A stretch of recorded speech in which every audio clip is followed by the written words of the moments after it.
العربيه اتخبطت ومحتاجه 5000 جنيه عشان تتصلح. لو ليا غلاوه عندك بس ما تقوليش لبابا لحد ما اتصرف. طب استنى، امسك. جبتهم منين دول؟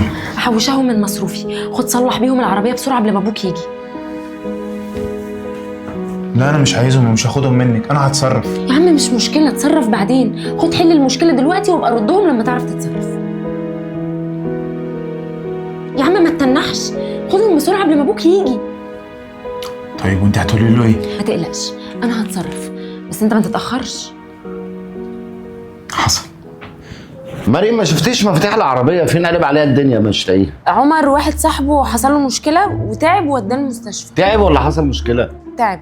تعب. طيب اتصل عليه شوف فاضل له قد ايه عشان عندي مشوار مهم وبالمره نطمن عليه. ماشي.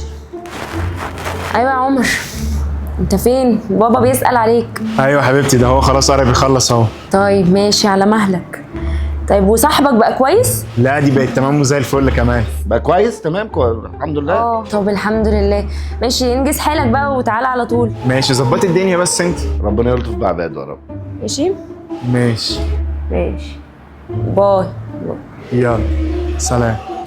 خلاص يا بابا هو قرب جاي جاي جاي دلوقتي على طول قرب. طيب ماشي انا هاخد اصلي العشاء عشان هو راح.